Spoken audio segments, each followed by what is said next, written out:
Afternoon and welcome to the earnings conference call of EMS Limited Q1 FY25. We have with us today Mr. Ramveer Singh, Chairman of EMS Limited, and Mr. Ashish Tomar, Managing Director from EMS Limited. As a reminder, all participant lines will be in the listen-only mode, and there will be an opportunity for you to ask questions after the presentation concludes. Should you need assistance during the conference call, please signal an operator by pressing star, then 0 on your touch-tone phone. Incorporated in 2010 and headquartered in Ghaziabad, EMS Limited provides a range of services including EPC and O&M in sewerage solutions, water supply systems and wastewater schemes for government authorities and local municipal bodies. EMS Limited offers water and sewerage infrastructure solutions, including laying sewerage networks and building sewerage and water treatment plants across Uttar Pradesh, Maharashtra, Bihar, Uttarakhand, and Rajasthan. And now to discuss more, I would now like to hand over the conference to Mr. Ashish Tomar, Founder and Managing Director from EMS Limited, to give his opening remarks. Thank you, and over to you, sir. Good afternoon. I am Ashish Tomar, and thank you for joining this investor call of EMS Limited. I would like to give you some information regarding the performance of our company in the first quarter of 24-25. The company foresees continued growth on infrastructure development, especially water supply and sewerage, to enhance urban living and connectivity to provide ample growth opportunities in coming quarters. We've seen a good quarter in the first quarter of the 24-25. The company reported a significant increase of 63.12% in consolidated net profit after tax to rupees 37.16 crore for the first quarter, compared to rupees 22.78 crore in the same period last year. Revenue from operations grew by 49.50% to rupees 206.28 crore during the quarter, vis-a-vis rupees 137.97 crore in the same period last year. EBITDA also improved significantly to rupees 52.53 crore during the quarter under review, up by 57.13% from 33.43 crore in the same period last year. Now, going on, these figures were on the consolidated basis. If we are going to look at the standalone basis, EMS reported a 68.21% increase in standalone profit, amounting to rupees 36.84 crores for the first quarter, compared to rupees 21.9 crores in the same period. This growth is attributed to a surge of operating income driven by higher execution of works. Revenue from operations grew by 80.60% to rupees 203.72 crore during the quarter, compared to rupees 112.79 crore in the same period last year. EBITDA also grew by 66.58% to rupees 51.79 crore during the quarter under review, as compared to rupees 31.09 crore in the same period last year. Despite ongoing elections in the last quarter of 23-24, we were able to secure 3 good projects in the last quarter, which has culminated into contracts for EMS.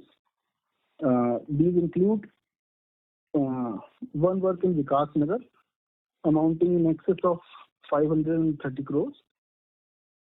One work in Dehradun amounting to rupees 141 crores, and another work in Uttar Pradesh around 120 odd crores. So I think that is all from my side, and if there are any questions, I'll be happy to take them. Thank you. Thank you very much. We will now begin the question and answer session. Anyone who wishes to ask a question may press star and 1 on their touch-tone telephone. If you wish to remove yourself from the question queue, you may press star and 2. Participants are requested to use handsets while asking a question. Ladies and gentlemen, we will wait for a moment while the question queue assembles.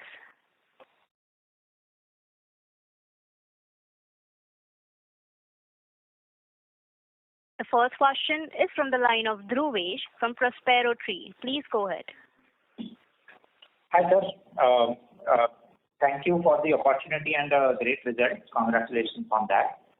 Thank you. Sir, in the interview, on one of the television interviews, you said that you will be entering the real estate business. I guess you are talking about EPC for real estate, or you are going to become a real estate owner? No, sir, I am talking about joint development in capacity of EPC contractor with real estate players. Okay. Sir, but where does the contractor becomes a joint developer? I did not understand. Will the sale price of the project affect your fortunes, or you will get the payment for your construction only? No, our rates will be fixed on per square foot basis, which will be entered into a contract by us, keeping the margins constant as in our books right now. Okay sir, लेकिन उनका real estate project बिका कि नहीं बिका ये आपकी जिम्मेदारी नहीं है, right? No, not okay, fine, thank you. Second sir, उसके अंदर you also mention about manufacturing. So again here also you will be building for the manufacturing facilities, right? That is what you meant. Hello sir, उसमें आपने manufacturing sector में जाने की भी कोई बात करी थी, तो क्या आप थोड़ा सा विस्तार से बताएंगे, ये क्या बता रहे थे आप? यस सर, हमने एक मैन्युफैक्चरिंग एंटिटी एक्वायर की है, जो हम फतेहपुर यूपी में, जो कि हम उसको हमने अपने बोर्ड मीटिंग में बताया भी है कि वो हमारा प्लान है दिसंबर तक शटडाउन करने का. अल्टीमेटली हम उस प्रॉपर्टी को एज कोलैटरल यूज करेंगे जो हमें बैंकिंग फैसिलिटीज के लिए चाहिए होती है. नहीं सर, लेकिन क्या मैन्युफैक्चर करेंगे यहाँ पे आप? मैन्युफैक्चरिंग तो सर अभी तो वहाँ पे हो रही है, पल्प फ्लेक्स पेपर, लेकिन अल्टीमेटली हमें फ्लेक्स पेपर पे फोकस ना करके जो प्रॉपर्टी है वो हमने बैंक से ऑक्शन में लिया है, तो वो हम एज कोलैटरल यूज करेंगे बैंक में रखने के लिए, क्योंकि हमें बीजीज एंड फैसिलिटी के लिए कोलैटरल चाहिए होता है.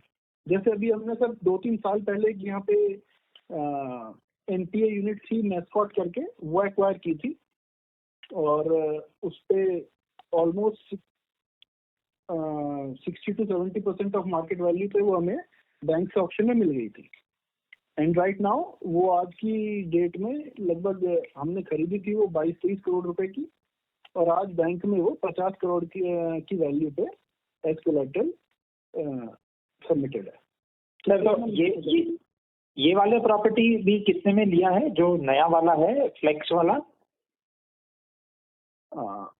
फ्लेक्स वाला सर, एक सेकंड में बुक्स चेक करनी पड़ेगी, मैं अभी आपको बताता हूँ. सर अप्रोक्सीमेट चलेगा, यानी 10 करोड़ है या 50 करोड़ है, अगर कुछ बेसिक सेंस हो तो? 50 करोड़ वैल्यू थी सर, 50 करोड़ से थोड़ा ज्यादा कुछ वैल्यू थी.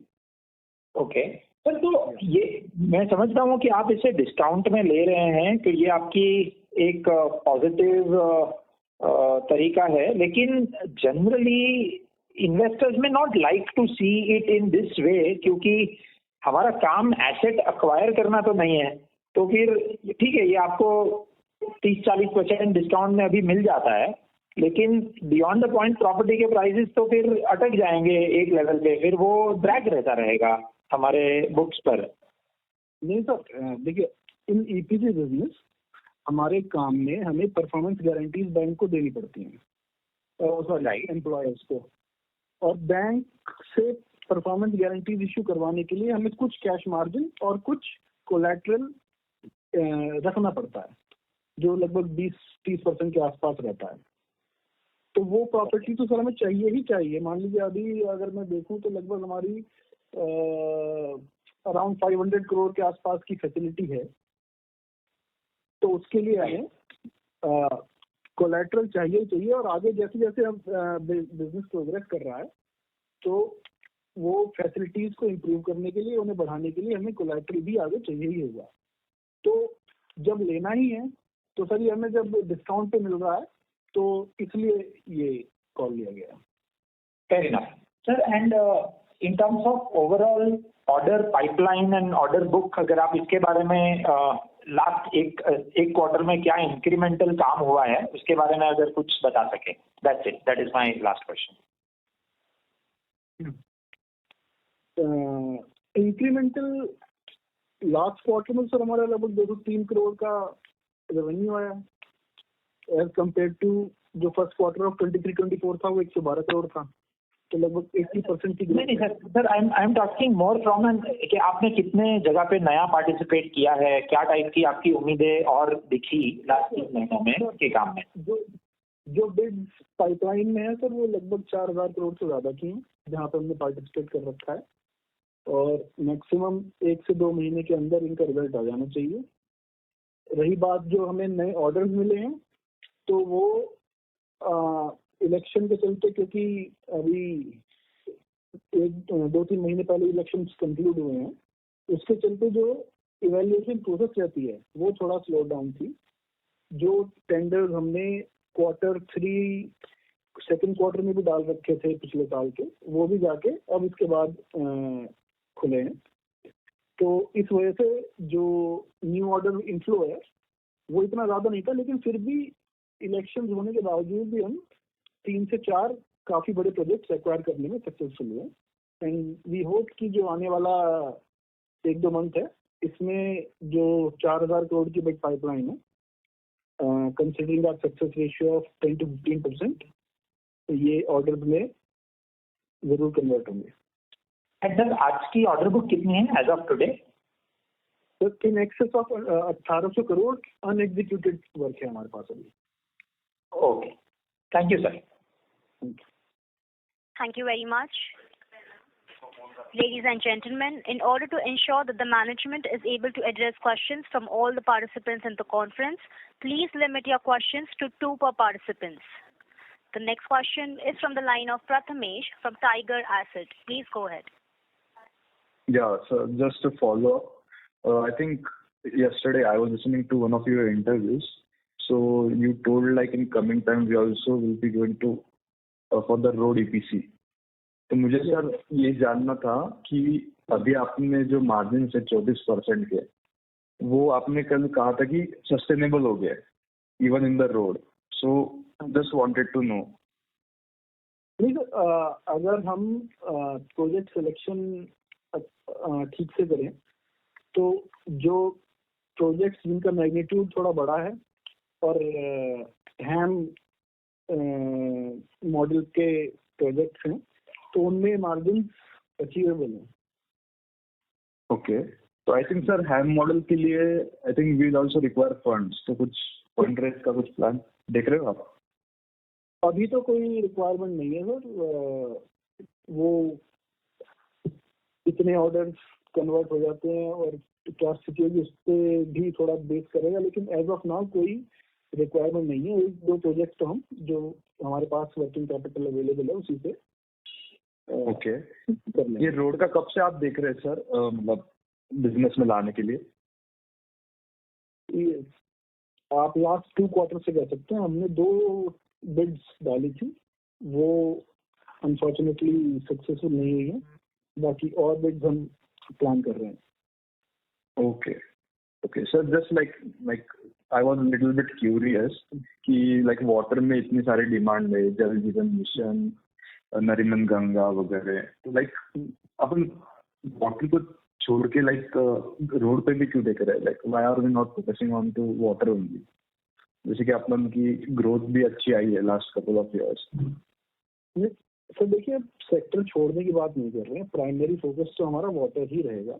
ऑलमोस्ट अभी भी 2/3 से ज्यादा काम हम वाटर सेक्टर में ही करते हैं अपने ओवरऑल काम से, और आगे भी गोइंग फॉरवर्ड ये मिक्स लगभग इसी के आसपास रहेगा।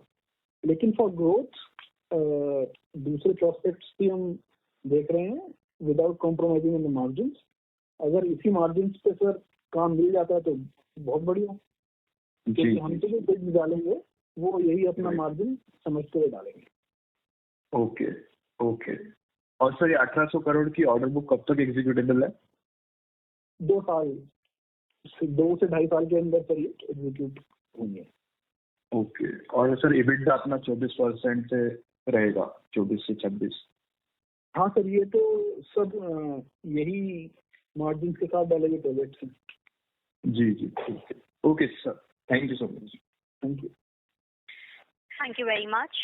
The next question is from the line of Viraj Mahadvedia from MoneyGrow. Please go ahead. Hi, sir. Thanks for the question, taking the question and for the excellent results. Can you highlight what is the uniqueness or proposition of EMS versus other EPC players to achieve much higher margins of 25-26% versus many other players in the industry at anywhere from 13 to 16%? Yeah, so primarily we think we would like to see ourselves as not as an EPC company but an engineering company. A very major portion of the work that we do requires engineering of the work that has been awarded to us, and the margins as well as execution is based on how well that engineering has been carried out. So I think that may be a contributing factor to the difference in the margins that you see. Also, I think we've got an excellent team of engineers and support staffs which have helped us to execute the projects in a timely manner without seeing cost overruns or delays.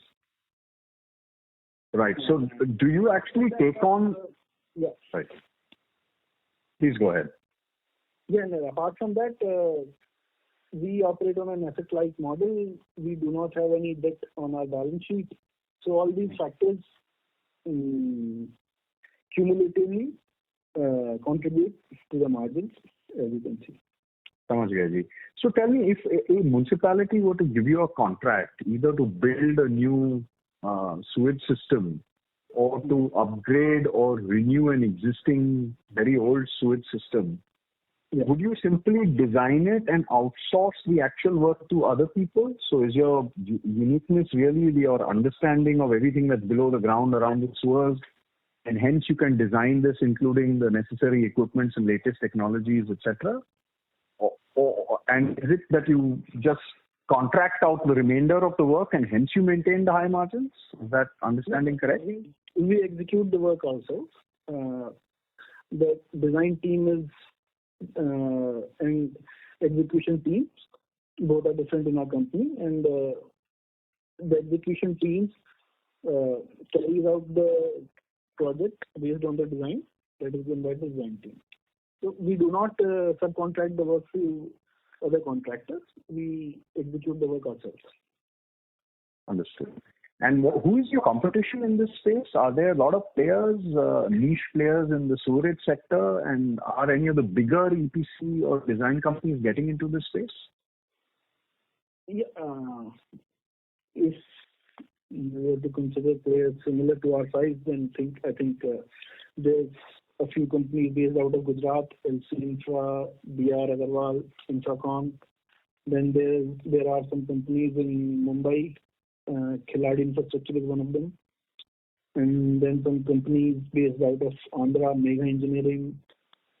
NCC and L&T, Shapurji Palonji also used to participate in these kind of works, but lately we haven't been seeing them participate enough in the sector.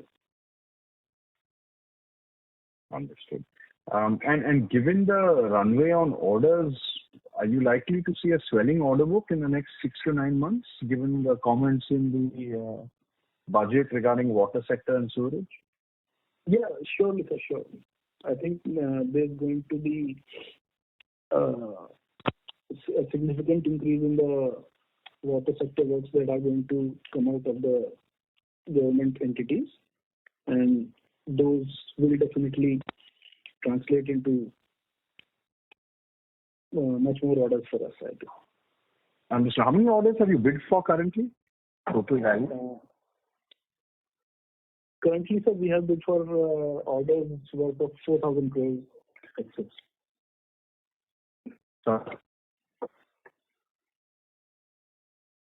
Hello? Hello. How many orders? I didn't catch that. Sorry. Yeah, the total value of orders that we have bid for is in excess of 4,000 crores. Okay. Thank you very much. All the best. Thank you. Thank you very much. The next question is from the line of Tej Patel from Nivshare. Please go ahead. Hello, sir. Thank you so much for the opportunity. Sir, can you tell me the number, अपने इधर permanent employees, how many employees are permanent on a permanent payroll at EMS? Around sir क्योंकि site based काम है तो कुछ staff ऐसा होता है जो एक साइट से दूसरी साइट पर माइग्रेट नहीं करता, फिर भी परमानेंट एम्प्लॉइज आप 250 से 300 के बीच में कंसिडर कर सकते हैं. कभी 260 होता है, कभी 270, कभी 280, मतलब इसके आसपास ही रहता है. अच्छा, ओके. तो सर मेरा सवाल ये इसलिए था बिकॉज सर अगर मैं सर अपने एम्प्लॉय कॉस्ट की बात करूँ, right, let's say previous year वो 12 करोड़ के करीब था, बट देन सर मैं 80% 14 करोड़ के करीब था, बट 80% सर सैलरी जा रही है सर केपीआईज को, और बाकी का सर 20% अप्रोक्सीमेटली 2 करोड़ जा रहा है सर ऑलमोस्ट लेट्स से आपके परमानेंट एम्प्लॉयज को. मैं उनकी बात नहीं कर रहा जो आप कॉन्ट्रैक्टिंग बेसिस पे लेते हो, वो आपका कॉग्स में जाएगा, राइट. तो सर मैं जानने की ट्राई कर रहा हूँ कि आपके 200 employ are on full time, आपके 80% जो एम्प्लॉय कॉस्ट है वो केपीआईज को जाता है, बाकी का सर 2 करोड़ जो बचा वो जाता है आपके 200 जितने एम्प्लॉयज को. तो सर उस हिसाब से अगर मैं गिनूँ सर, बेसिक मैथ करूँ सर, एम्प्लॉय की सैलरी सर 8,000 जितनी आएगी पर मंथ. तो सर वो मेरे को जरा कंफ्यूजिंग लग रहा है कि आज इंजीनियरिंग कंपनी के कोई इंजीनियर्स को how could the salary be less than 8,000 a month, right. तो सर इसका कोई रीजन या कुछ इस पे एलोबरेट कर सके, ये क्या है?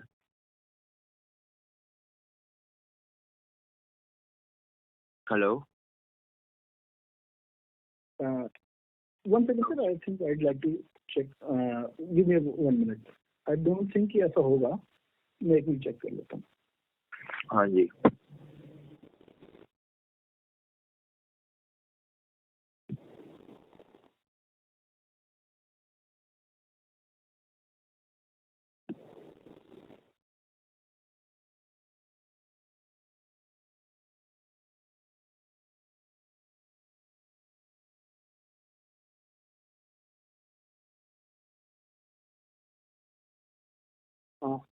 सर आई थिंक इसमें मैं फर्दर क्लैरिफिकेशन इशू कर दूंगा, पर मुझे जहाँ तक लगता है ये सर इतनी कम नहीं होगी. आई थिंक कि सर मैं जो नंबर्स बोल रहा हूँ ना सर, मैं आपको ये आपने जो डीआरएसमी में से डेटा बोल रहा हूँ सर, 14 करोड़ की आपका लेट्स से एम्प्लॉय कॉस्ट था, और उसमें से सर 12 करोड़ आपका केपीआई को जा रहा था, मतलब आपके डायरेक्टर्स प्लस आपको और रामवीर सिंह जी को जा रहा था, और बाकी सर ऊपर बचा 2 करोड़.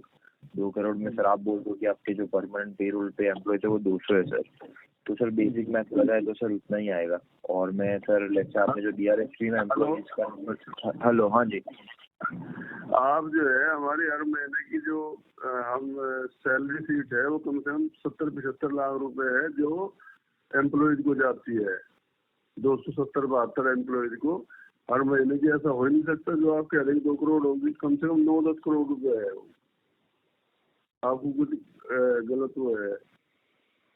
ठीक है सर. कोई पिछले महीने की सैलरी शीट देखेंगे तो 75-80 लाख है हर महीने की. ये तो हर महीने जाती है यही से हेडक्वार्टर से ही. तो हम ही तो करते हैं, तो हमें अच्छे से पता है कि 10 करोड़ से कम हो नहीं सकती. अच्छा सर, आप कितनी बोल रहे हो हर महीने की? कम से कम 75 से 80 लाख रुपए जाती है. ठीक है सर, कोई नहीं. ठीक है सर, आई विल शायद मेरे एंड पे कुछ गलती, मैं एक बार से क्रॉस चेक करूंगा, बट ये हाँ जी. Okay sir. और सर अभी जो हमारी ऑर्डर बुक है उसमें से सर वाटर और नॉन वाटर सेगमेंट का अगर आप स्प्लिट बता सकते हो क्या? अभी 75% वाटर सेक्शन से है, वाटर वेस्ट वाटर से 25% अदर से. अच्छा. और सर जैसे आपने अभी ट्रांसमिशन में भी ऑर्डर जीता था, और आप जैसे इंटरव्यू में बोले कि भाई आप रियल एस्टेट मतलब बिल्डिंग सिविल साइड भी जा रहे हो, तो सर उससे अपने मेंटेन कर पाएंगे आगे जाके ये मार्जिन सिमिलर जो भी अपने कर रहे हैं 25%? जो भी हमारा सबसे पहला फोकस ये है कि जो हमारा मार्जिन है वो मेंटेन हो। हाँ जी सर। काम हम सब कर लेते हैं, लेकिन अभी तक हम ज्यादातर काम करते हैं अपने वेस्ट वाटर के ही, और कोई प्रोजेक्ट हमें अदर्स उसमें भी मिलता है जो हमारे मार्जिन को नुकसान ना पहुंचाए, तो उसको भी हम कर लेते हैं। और सर हम जो टेंडर्स बिड करते हैं उसमें sir approximately number of bidders कितने हो गए? वो तो देखो जी अलग अलग इसकी अलग अलग रीजन के अलग अलग वो होते हैं नंबर्स, कहीं 4 होते हैं, कहीं 5, कहीं 7, कहीं 3 भी होते हैं, कहीं 8-10 भी हो जाते हैं। अच्छा, तो सर अप्रोक्सीमेटली लेट्स से मैं 4-5 मान लो, राइट? हाँ 5-6 तो मैं वही समझने की ट्राई कर रहा हूँ कि सर वो 30%, आप जो भी 25 से 30% मार्जिन मतलब कैसे बना रहे हो? क्योंकि सर ग्रॉस लेवल में मैं देख रहा हूँ कि आपके मार्जिन जैसे सिमिलर है बाकी ईपीसी प्लेयर से। बाकी सर जो भी ये क्षेत्र में काम कर रहा है, लेट्स से ठीक है आपके थोड़ा पीवेज साइड काम कर रहे हो सर, जनरली सर 15 से 17% मार्जिन बना रहे हैं, और उनमें भी सर लेट्स से अपने 5 जन है जो एवरेज टेंडर बिडर्स है। तो सर मेरे को थोड़ा वो आप ये समझो कि हमारी कोई फाइनेंशियल कॉस्ट नहीं है प्रोजेक्ट पर, हमारी कोई हेडक्वार्टर की ऐसी कॉस्ट नहीं है जो लोगों के यहाँ होती है। हमारे जो ओवरहेड्स है वो बहुत कम है। हाँ सर, इसमें ओवरहेड वाला इसलिए सर मैंने एम्प्लॉय का आपको पूछा क्योंकि सर आपकी जो 80% सैलरी जाती है वो सर KPIs को जाती है। ना वो तो मैंने आपको वो कर दिया। हमारी जो ये भी अगर उसको भी जो आप कह रहे हैं ना उसको भी जोड़ के हमारी 2% के आसपास बैठती है कुछ पोस्ट, 2-2.5% के बीच में बैठती है, और जो बड़े बड़े जिनके आप नाम लेते हैं उनकी 8-10% बैठती है, और 5-7% उनका फाइनेंशियल कॉस्ट बैठती है। तो 10-15% के मार्जिन में तो उनके हमारे में वैसे अंतर है। फिर हम जो प्रोक्योरमेंट करते हैं वो एडवांस पेमेंट पर करते हैं। मेटेरियल प्रोक्योरमेंट में 5-7% का फर्क होता है। लेबर का हमारे यहाँ ये है कि भाई हर महीने पेमेंट होगा, चाहे हमें कहीं से पेमेंट आए प्रोजेक्ट से या ना आए, उसमें भी कम से कम 10-15-20% तक के हमारी कॉस्ट कटिंग होती है। वो सब यही मार्जिन है, मार्जिन सबको तो नहीं है। ठीक है। और सर अभी Sorry to interrupt, sir. May we request that you return to the question queue for follow-up questions, as there are several participants waiting for their turn. Okay, no problem. Thank you very much. Okay. The next question is from the line of Dinesh from Finsights. Please go ahead.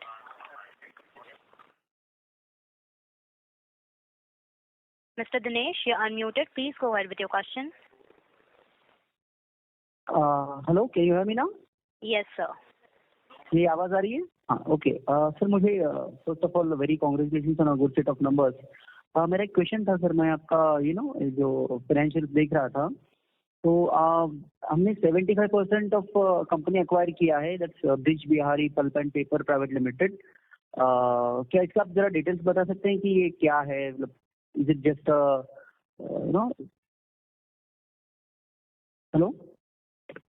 Hello हाँ, ये हमने जो acquire किया है ना sir, bridge Bihari pulp. Hello, मैंने थोड़ी देर पहले बताया था, ये कंपनी हमने एक फैक्ट्री है। हेलो, एक मिनट, ऐसा है, ये जो हमने bridge Bihari pulp and paper की फैक्ट्री एक्वायर की ना जी। हेलो हेलो, हाँ सर, सुन रहा हूँ मैं। हाँ बताइए, आई आपकी आवाज़। हाँ बोलिए। हमें जो है, जो हम प्रोजेक्ट करते हैं उनमें PPG देनी पड़ती है 10% 15% तक की। जैसे मान लिया हमारे पास में जो 3-4 हज़ार करोड़ के ऑर्डर होते हैं, तो उनमें 500-600 करोड़ की बैंक गारंटी जाती है। तो बैंक जो है बैंक गारंटी देने के लिए मार्जिन लेता है। वो मार्जिन 2 स्टेज में होता है। एक कोलेटरल सिक्योरिटी के रूप में कोलेटरल सिक्योरिटी होती है, या तो आप FDR जमा कर दो वहाँ, या आप कोई प्रॉपर्टी ये हमने एज प्रॉपर्टी खरीदी है। हाँ, या तो हम उस पैसे को FDR जमा कर दे बैंक में, वो पैसा मतलब 5% 4% से बढ़ता रहेगा। या हम उस पैसे को ऐसी जगह इन्वेस्ट करते हैं, ये हमने बैंक से लिए। बैंक में भी 60-70% के डिस्काउंट पर उस पर कॉस्ट पे प्रॉपर्टी मिल जाती है। तो हमने ये रहा कि भाई हम पैसे FDR ना देके बैंक में एक प्रॉपर्टी दे देते, उस FDR वाले पैसे की प्रॉपर्टी खरीदिए। नहीं, वेरी गुड सर, एक्चुअली आपका बिजनेस लॉजिक और आइडिया बहुत बढ़िया है and very congratulation on that. But ये प्रॉपर्टी कितने में, मुझे मेरा क्वेश्चन है कि ये प्रॉपर्टी कितने में खरीदी, हमारे कॉस्ट क्या पड़ा इसका? 60 करोड़ के लगभग कुछ बोल रहे थे ना? 60 करोड़। Okay okay. और बट यहाँ पे अगर मैं इसका कंपनी का मतलब जो इंफॉर्मेशन देख रहा हूँ, ऑनलाइन देख रहा हूँ, इसमें directors of Brij Bihari pulp and paper private limited are Rajveer Agarwal and Ramveer Singh ऐसा है। तो is it any related party transaction है या कोई मतलब ऐसे are the people are different और are the part of the company EMS itself? नहीं, राजीव अग्रवाल अलग है। और रामवीर सिंह ये जिस कोस्ट पे हमने बैंक से ली थी ना, रामवीर सिंह तो नहीं होगी chairman.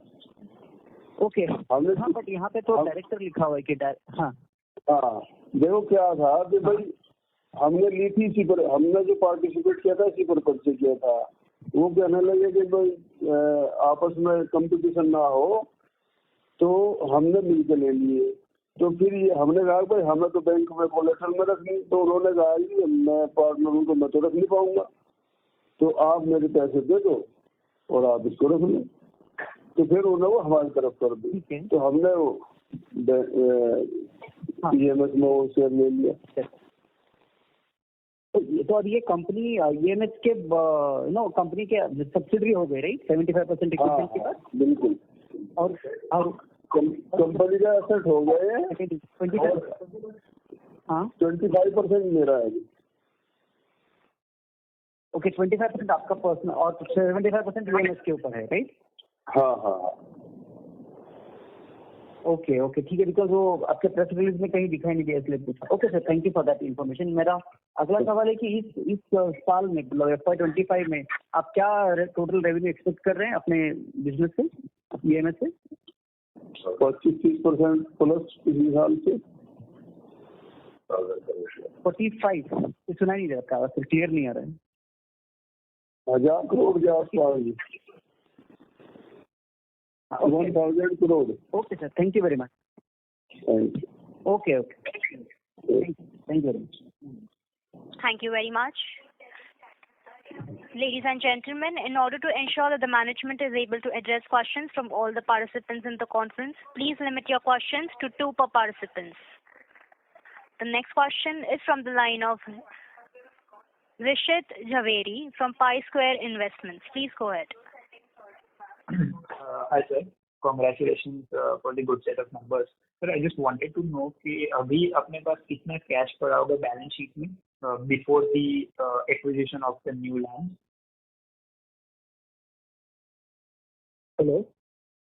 Hello, sir, am I audible? हाँ जी सर, अराउंड 90 करोड़। हाँ, और उसमें से अपने 50 करोड़ पूरा कैश में दे रहे हैं हमको।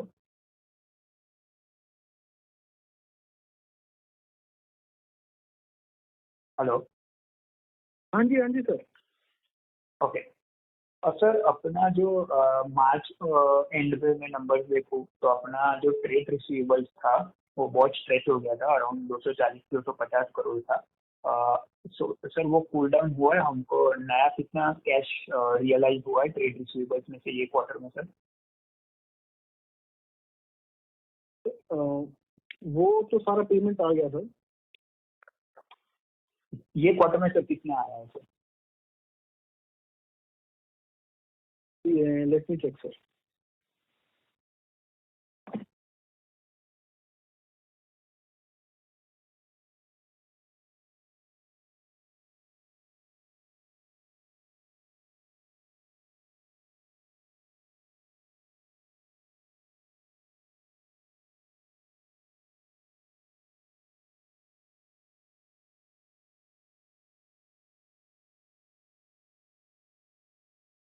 हेलो। हाँ सर। हेलो। हेलो। हाँ सर, लगभग 125 से 150 करोड़ के आसपास होगा। ओके, तो सर हम ऐसा एक्सपेक्ट कर सकते हैं कि जो सितंबर का बैलेंस शीट आएगा मतलब Q2 के बाद, तब तक हम लोग CFO पॉजिटिव मतलब cash flow from operating positive हो सकेंगे, क्योंकि ऑब्वियसली दो साल से अपने कैश इश्यूज है थोड़े सर वर्किंग कैपिटल की वजह से। एक बार दोबारा पूछें क्वेश्चन, में समझ नहीं पाया सर। सर हमारा जो कैश फ्लो फ्रॉम ऑपरेशंस है वो 2 साल से थोड़ा स्ट्रेच था, क्योंकि वर्किंग कैपिटल और रिसीवेबल्स थोड़े हाई हो गए थे। तो अब जो सितंबर तक आर वी टारगेटिंग कि हम पॉजिटिव हो जाए वापस सर, जो 2020 और 2021 में थे सर? नहीं सर, ये देखिए, ये तो बिजनेस मॉडल ही ऐसा है हमारा काम कोई मैन्युफैक्चरिंग का नहीं है कि माल बनाया और पैसे ले लिए। इसमें जो हम काम करते हैं सर, इसमें लगभग 10 से 15% तो एज जो हम प्रोजेक्ट कमीशन कर देते हैं, डिपार्टमेंट को हैंडओवर कर देते हैं, मनी अपना अटक जाएगा। हाँ जी, उसके बाद आता है सर। और लगभग 3 महीने पेमेंट साइकिल है सर, क्योंकि काफी फैला हुआ काम होता है। तो पहले हमारा एग्जीक्यूशन टीम उसकी मेजरमेंट करके बिल पुटअप करती है। उसके बाद PMCs होती हैं डिपार्टमेंट की, वो उसे वेरीफाई करती हैं। उनके रिकमेंड करने के बाद डिपार्टमेंट उसे क्रॉस चेक करता है। उसके बाद पेमेंट के लिए रिकमेंड होता है। 3 महीने का पेमेंट साइकिल है sir. Okay sir. Sir last question, जो रियल एस्टेट में हम लोग एंट्री ले रहे हैं एज EPC डेवलपर, तो सर प्योरली प्राइवेट प्लेयर्स के साथ जॉइंट डेवलपमेंट करेंगे या गवर्नमेंट के भी हम लोग पार्टनर्स होंगे सर? जैसे कोई गवर्नमेंट का प्रोजेक्ट तो सर हम कर ही रहे हैं अभी मुंबई में, लगभग 325 करोड़ का प्रोजेक्ट है। RBI के लिए हाउसिंग कॉलोनी डेवलप कर रहे हैं। ओके, या उसमें भी पेमेंट साइकिल से 3-4 महीने का ही रहेगा आफ्टर कंप्लीशन? हाँ जी सर। ओके सर, ठीक है, thank you sir, all the best. Thank you. Thank you very much. The next question is from the line of Dhruvesh from Prospero Tree. Please go ahead. Sir अगर हम आपका overall 3 साल का aspiration देखें, जिस तरफ से हम जा रहे हैं, तो कैन वी से कि FY28 में यहाँ से 3 साल पे हम 2000 करोड़ का एग्जीक्यूशन कर चुके होंगे? कह सकते हैं सर। रामवीर जी, आपके भी कोई 2 कमेंट इसके अंदर, ये 2000 कम है, ज्यादा है, या? देखो, अगर हम रहेंगे, हमने अपना बिजनेस मॉडल ऐसे ही रखा, वाटर सेक्टर में ज्यादा फोकस रखा, 75-80%, तो 1500-1600 मान है। और अगर बिल्डिंग में थोड़ा बढ़ाया और रोड में बढ़ाया, हाईवे में गए, तो 2000 प्लस हो जाएगा मुझे आराम से। लेकिन मार्जिन हमारा हम वही रखेंगे, तो इसलिए उसमें कोई सिलेक्टिव उसमें थोड़ा टाइम तो लगता ही है प्रोजेक्ट सिलेक्शन में। Right sir. सर एक आपसे दूसरा सवाल इससे सिलसिले में ये है कि हम आपसे लास्ट 4-5 क्वार्टर के जितने भी कॉन कॉल है, सभी लोग आपसे ये पूछ रहे हैं कि आपके मार्जिन बहुत ज्यादा है, आपके मार्जिन बहुत ज्यादा है, कैसे? आपको क्या लगता है, हमें क्यों नहीं समझ में आ रहा है आपके मार्जिन क्यों इतने ज्यादा है? आपने अभी तक जो है ना इस मतलब ग्रेड में मान लो, या इस सेक्टर के इस उसमें कि मैं क्या शब्द बताऊं, मतलब ऐसी कंपनियां जो देखी जो इतना टर्नओवर करती है, वो बहुत हाई देखी है आपने इंफ्रास्ट्रक्चर में। उनके जो ओवर हेड्स होते हैं ना जी, ये बहुत ज्यादा होते हैं। किसी के भी जो हेड ऑफिस के और उनके एस्टेब्लिशमेंट के जो खर्चे हैं, वो 10 से 15% से कम नहीं होते। तो वो 15% माल कमा के दे रहे हैं उसके बाद भी, और हमारे खर्चे मान 2.5% है। तो हम उनसे हम ज्यादा कहाँ कमा रहे हैं? ओके सर, उनके बराबर ही कमा रहे, खर्चा कुछ कम कर रहे हैं बस। Right. Thank you sir, thank you. Thank you very much. The next question is from the line of Vijay Rawat from Vedant Capital. Please go ahead. Sir, good afternoon. Good afternoon, sir. Yes, sir. Sir मेरा question था, आपका order win rate is near about 10%, और अभी recent last 2 महीने में as a investor हमने काफ़ी companies के कॉन कॉल अटेंड किए, स्पेशली जो न्यू आईपीओ लेके आ रहे हैं आपके सेक्टर में, वाटर सेक्टर में। तो इनका कहना था हमारा ऑर्डर विन रेट है नियर अबाउट 20 to 30%, बट उनका मार्जिन आता है 15-16%, और आप लोगों का नियर अबाउट डबल है।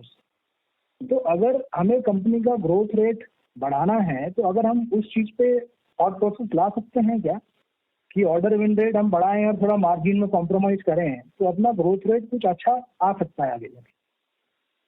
नहीं सर, मार्जिन पे हम कॉम्प्रोमाइज नहीं करेंगे, पर हाँ नंबर ऑफ टेंडर जिसमें पार्टिसिपेट करता है वो बढ़ाएंगे, तो जो ऑर्डर के क्वांटम है वो इंक्रीज करेंगे फिर भी। पर मुझे लगता है कि जो विनेबिलिटी रेशियो है वो तो इसी के आसपास ही रहे, क्योंकि मार्केट में इतना मार्जिन पे इस रेट पे काम लेने में थोड़ा तो टाइम लगता ही है। Okay right. And sir last con call में आपने कहा था कि you will be growing by 30%, तो उस हिसाब से आपका रेवेन्यू FY25 में नियर अबाउट 1100 करोड़ होना चाहिए। तो are we on track? Because June में थोड़ा सा नंबर कम आया है। नहीं सर, ये देखिए क्या होता है सर कि ये क्वार्टर टू क्वार्टर का सेक्टर है। हमारा जो मेन काम है वो पाइपलाइन डालने का है रोड्स पर, जो एक्सकवेशन बेस्ड काम है। तो जो सेकंड, थर्ड और फोर्थ क्वार्टर ज्यादा वॉल्यूम वाले होते हैं हमेशा से, क्योंकि जो डिपार्टमेंट्स हैं जो फंड उन्हें अलॉटेड होता है वो उसी फाइनेंशियल ईयर में स्पेंड करना चाहते हैं, और जो फर्स्ट क्वार्टर होता है उसके बाद वो हल्का स्लो डाउन होता है। सेकंड क्वार्टर क्योंकि रेनी सीजन है तो वो कंपेरेटिवली सबसे स्लो क्वार्टर है हमारा। आप अगर हमारे पिछले 4-5 साल के बुक्स देखेंगे तो ये थर्ड क्वार्टर, सेकंड क्वार्टर सबसे स्लो होता है, उसके बाद थर्ड एंड फोर्थ क्वार्टर काफी फास्ट जाता है। राइट। तो जो 30% आपने गाइडेंस दिया था लास्ट कॉन कॉल में वो अचीव हो जाएगा, right? Yes sir, right. My last question is cash flow from operation. Sir अगर हम पिछले 4 साल का टोटल देखें तो आपका लास्ट 4 साल का प्रॉफिट, जो नेट प्रॉफिट है वो 508 करोड़ है, और आपका cash flow from operation -82 crore है। तो ये 1 साल 2 साल तो समझ में आता है, बट ये कंटिन्यूस 4 साल में बहुत ज्यादा डिफरेंस दिख रहा है। तो मतलब बिजनेस में प्रॉफिट आ रहा है बट कैश फ्लो नहीं आ रहा है, ऐसा इसका क्या रीजन है सर?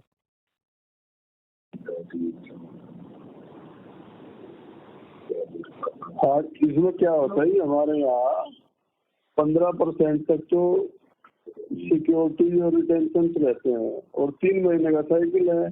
तो जैसे हमारा मान लिया हम 30% के ग्रोथ से बढ़ रहे हैं तो हमें उतना की वर्किंग कैपिटल ज्यादा चाहिए उसमें, और 15% का मतलब हो गया मान लिया हमारी 800 का हमारा वो था तो 120 करोड़ रुपए उसमें दीजिए। तो इसी तरीके से 3 महीने का मान लिया अब आप ही कह रहे हैं भाई 1100 करोड़ का टर्नओवर होना चाहिए, तो 1100 करोड़ के टर्नओवर से 90 करोड़ रुपए पर मंथ की वो होनी चाहिए, और 9 की 27 3 महीने की कम से कम 350 करोड़ रुपए की साइकिल वो बन जाती है। तो टेंडेंसी इस तरीके से हो जाती है। कुछ मान लिया थोड़ा बहुत आर्बिट्रेशन वगैरह भी चलता ही है। ओके। सो सर फ्यूचर में जाके ये cash flow from operation improve होगा या इसी रेट से चलता रहेगा? नहीं, इंप्रूव भी हो जाता है इसमें। तो अभी तक तो हमें किसी बाहर से पैसे की जरूरत पड़ी नहीं, तो किसी मतलब हम बैंक से किसी का कोई एक पैसे का लोन नहीं हमारे ऊपर, हम सब इसी सिस्टम में से चला रहे हैं अभी तो काम। Right, sir. So that was my question. Thank you so much. Thank you very much. The next question is from the line of Rishit Jhaveri from Pi Square Investments. Please go ahead. Sir ये जो अपने deal वो deal Rajiv sir और Ramveer sir का वो 50-50% stake था company में कि सर कुछ और परसेंटेज था?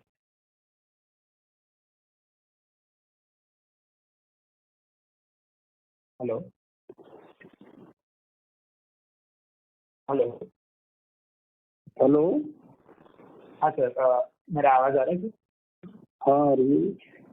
हाँ सर, अपने ने जो ये पल्प एंड पेपर कंपनी थी जिसमें रामवीर सर डायरेक्टर है, तो before the deal, before the NCLT process, equal partnership था वो फर्म में? नहीं सर, 25% रामवीर सिंह जी का था और बाकी दूसरे का था।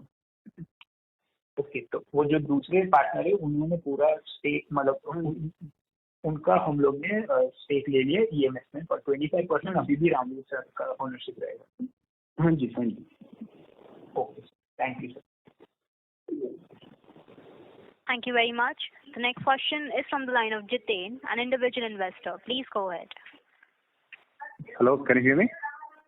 Yes, sir. Hello, sir. Very good afternoon. Very congratulations for a good set of numbers.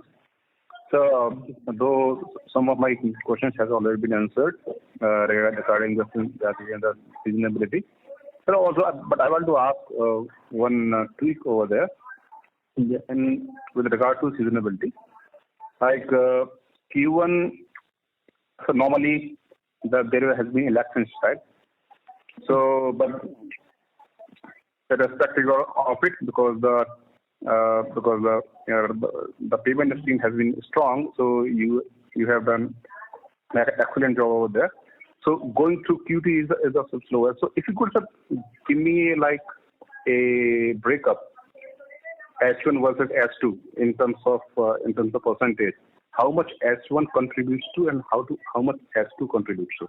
And so the second set of questions is, since there has been election in the past, do you foresee any payment delay in coming quarters for FY25, so that it is going to be smooth, or is it in non-issue going forward? Can you repeat that, sir?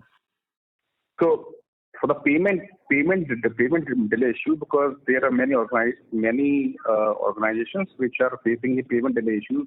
You know, there has been election in the past, and now going forward, is there any payment delay issue which you are anticipating in the remaining quarters of FY25? We are not facing any payment delay issues. The nature of the business is such that we almost 10 to 15% of the amount gets withheld by the department in shape of retention money that is released after commissioning of the project. So as you can see that we are growing at a rate of around 30 to 35%.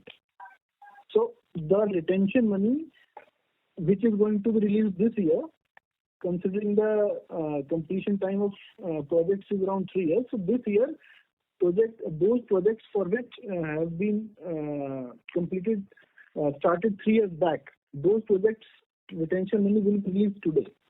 So the retention money is going to be incremental going forward due to the increase in the turnover. So we do not face any payment issues because we target projects that are funded by World Bank, ADB and other external agencies, or at the very least central government. So payment issues we do not face as such. Okay, and H1 versus H2, sir, if you could give me a number, like in H1, how much revenue it generates, and for H2, how much revenue you anticipate? So I think it would be anywhere around, for S1 it would be based on year to year 30 to 40%, and for S2 it would be 60 to 70%. I see. So 30-35% you mentioned about top line growth, isn't it? Yes. Okay. Thank you. That's all from my side, and I hope coming quarters would be very fruitful for you. Thank you. Thank you, sir. Thank you. Thank you very much. Ladies and gentlemen, you may press star and 1 to ask a question. The next question is from the line of Dinesh from Finsights. Please go ahead. Sir, can you hear me? Yes, yes. मेरी आवाज आ रही है? हाँ जी. हाँ sir, मेरा एक request रहेगा आपसे.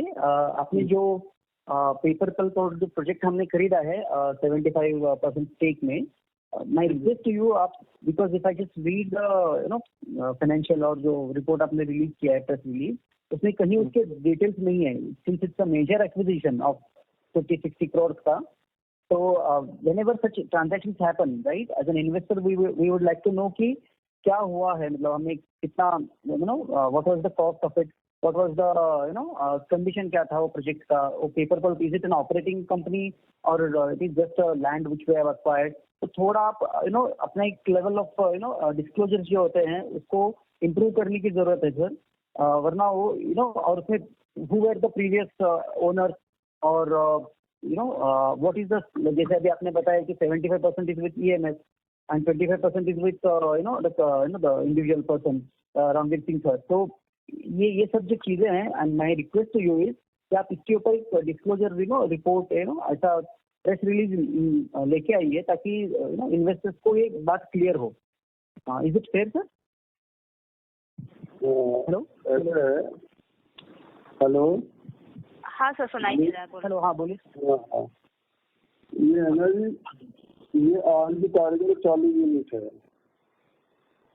और हमको क्लियर नहीं आ रही सर, मतलब आप क्या कह रहे हैं? ये जो bridge Bihari pulp and paper है, ये आज की तारीख में रनिंग यूनिट है.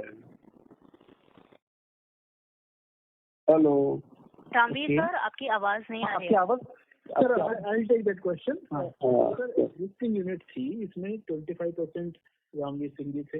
ये एसोसिएटेड कंपनी थी जो पहले से ही पब्लिक डोमेन में है. अभी सर हमने सिर्फ कमेटी फॉर्म की है, बाकी डिटेल्स जब गोइंग फॉरवर्ड ये सारी ड्यूली शेयर की जाएंगी ट्रांजैक्शन से पहले.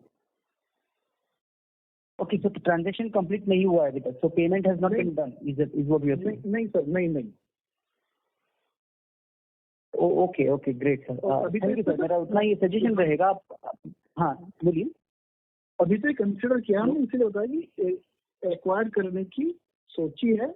उसमें सिर्फ 5 से 7 करोड़ का शायद जो एडवांस है उसको देने के लिए इंटीमेट किया है, वो भी गया नहीं है. गोइंग फॉरवर्ड जब ट्रांजैक्शन अकर करेगा तब हम इसके बारे में प्रॉपर इंफॉर्मेशन पब्लिक डोमेन में डालेंगे. नहीं, थोड़ा सा वो है. और हेलो,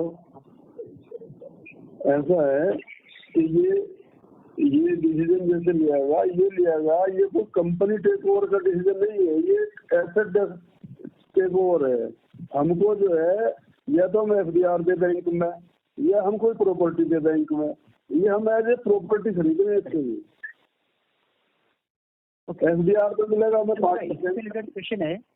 हाँ ओके, गॉट इट सर, वो बात समझ में आई. मेरा इससे अभी जो एसेट हम ले रहे हैं उसका कुछ रीयूज होगा ही, मतलब will it be reuse for some manufacturing और उसका पर्पस क्या रहेगा, मतलब वो इसका पर्पस मॉर्गेज करेंगे.